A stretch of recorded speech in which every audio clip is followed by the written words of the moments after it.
Good morning, ma'am. I'm Romar Z. Arcilla, fourth year student from BS Criminology +1. And we are Group 8. Today we will discuss the Republic Act 9072, or an act to manage and protect caves and cave resources for other purposes. So it is enacted by the Senate and House of Representatives of the Philippines. So, punta agad tayo dito sa Declaration of Policy. It is hereby declared the policy of the Senate of the state to conserve, protect, and manage caves and cave resources as a part of the country's natural wealth. So, ito yung pinaka-in-emphasize ng bansa is to protektahan at pangalagaan yung mga caves dito sa ating bansa. Towards this end, the state shall strengthen cooperation and exchange of information between governmental authorities of people who utilize caves and cave resources for scientific, educational, recreational, tourism, and for other purposes. So, our government, they are strengthen cooperation, especially sa mga people who utilize caves, yung mga taong gustong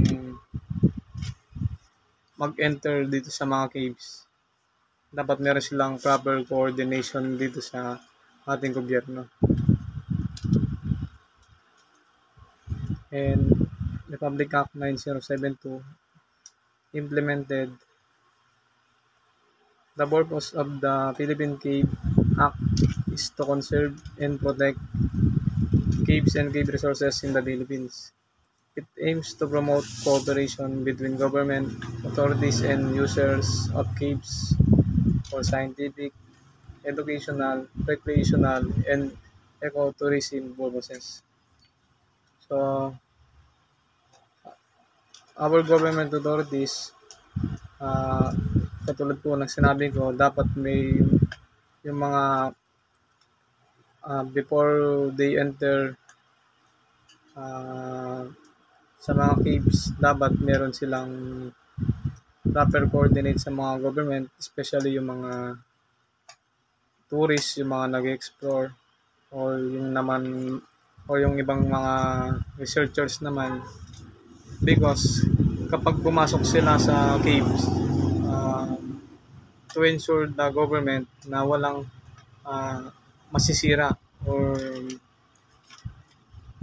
kapag nagsagawa sila ng, especially yung mga researcher, sinisigurado ng government na walang masisira kapag may pumasok sa mga caves, either private man yan or public. So, Section 3, Definition of Terms. Number 1, cave. Means any naturally occurring void, cavity, recess, or system of interconnected passages beneath the surface of the earth or within a cliff or ledge, and which is large enough to permit an individual to enter, whether or not the entrance, located either on private or public land, is naturally formed or man-made. It shall include any natural pit, sinkhole, or other feature which is an extension of the entrance. The term also includes cave resources therein, but not any bog, many tunnel, aqueduct, or other man-made excavation. So, cave. Ito yung, when we say cave, ito yung naturally formed. When we say naturally formed, ito ay gawa ng kalikasan at hindi ito nilikha ng tao. So, lagusan ito na pwedeng pasukan ng mga tao, pero marami ang mga bawal gawin pag nasa loob. Kasi siyempre, maraming resources doon, or mga, for example, plants, o kaya mga animals. So, hindi yun pwedeng galawin dahil mga rare species lang yung nasa loob, at baka may extinct pag ginalaw ito ng mga tao.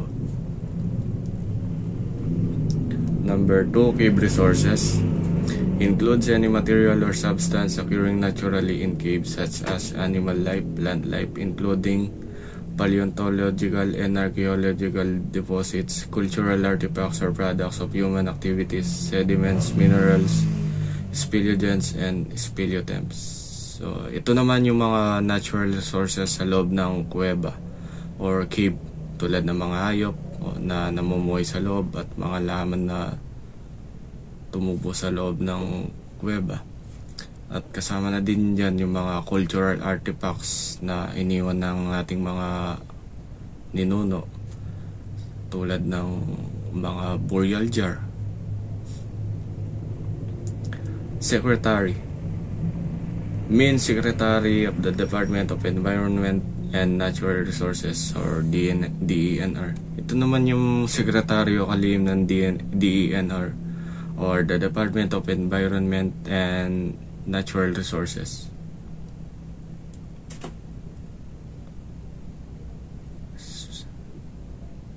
Susunod, speleogen means relief features on the walls, ceilings, and floors of any cave or lava tube which are part of the surrounding bedrock, including but not limited to anastomoses, scallops, minder niches, petromorphs, and rock pendants in solution caves and similar features unique to volcanic caves.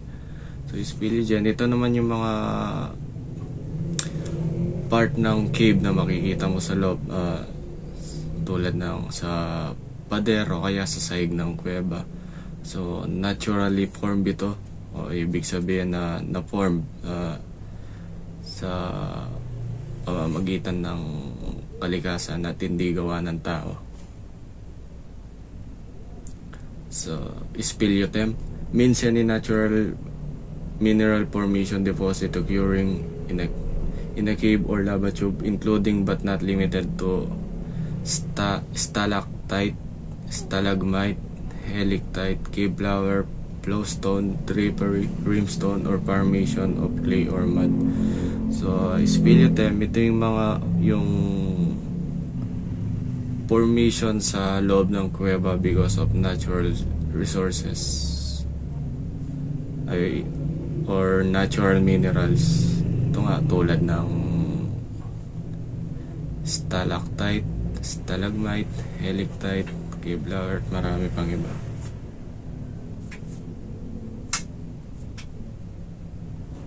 So, significant cave refers to a cave which contains material or possesses features that have archaeological, cultural, ecological, historical, or scientific value as determined by the DENR in coordination with the scientific community and the academe.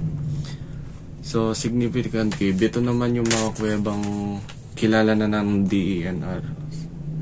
For example, yung Tahon Cave. So, kilala nila yung cave dahil sa maraming burial jar sa loob nito.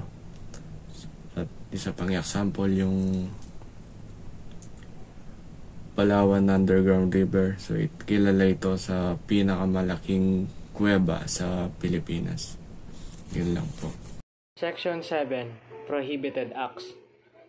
A. Knowingly destroying, disturbing, defacing, marring, altering, removing, or harming the speleogem or speleothem of any cave, or altering the free movement of any animal or plant into or out of any cave. B. Gathering, collecting, possessing, consuming, selling, bartering, or exchanging or offering for sale without authority any cave resource. And C. Counseling, procuring, soliciting, or employing any other person to violate any provision of this section. Letter A, starting with letter A, knowingly destroying, it means that when you know that you are destroying the speleogem or speleothem, it is an prohibited act. What does it mean? Disturbing, defacing, marring, altering, or removing, or harming them. The speleogem contains features of the walls, ceilings, and floors or any cave or lava tube. And Speleothem contains the stalactite, stalagmite, helictite, cave flower, flowstone, drapery, rimstone, or formation. But it does not end there. There are many more that can be altered or harmed in the speleogem or speleothem. Next, letter B. Gathering, collecting, possessing, consuming, selling, or bartering. It is a prohibited act to gather or collect or possess this kind of item or things without the authority or without the authorization of the authority. It is considered a prohibited act and it is prohibited. C. Counseling, procuring, soliciting, or employing any other person to violate any provision of this act. It means that counsel all or enticing other person to do this prohibited act are prohibited, such as soliciting. What does it mean? You use this to solicit from other person or company. Procuring is to gain this kind of item. It is a violation of it is a violation and it is prohibited by this section. Next, section 8. Section 8 penalties? What are the penalties? Any person found guilty of any of the offenses enumerated under section 7 hereof shall be punished by imprisonment from 2 years to 6 years, or a fine ranging from 20,000 to 500,000 pesos, or both at the discretion of the court, provided that the person furnishing the capital to accomplish the act punishable herein shall be punished by imprisonment from 6 years and 1 day to 8 years, or by a fine ranging from 500,000 pesos to 1 million pesos, or both at the discretion of the court, provided further that if the area requires rehabilitation or restoration as determined by the court, the offender shall also be required to restore the same whenever practicable or compensate for the damage. Provided finally that if the offender is a government employee, he or she shall likewise be removed from office. So these are the penalties when you commit those kind of acts or those prohibited acts. Your penalties will depend on how much damage you've done to section 7. It can be imprisonment for 2 years to 6 years, fine for about 20,000 to 500,000 pesos. And also, if you do major damage, you will be imprisoned for 6 years and 1 day up to 8 years, and you will be fined ranging to 500,000 pesos to 1 million pesos. And if you are a government employee, it is stated that you will be removed from the office. So if you damage the cave or speleogen, you will be required to restore it as it was before. And these are the penalties. Thank you.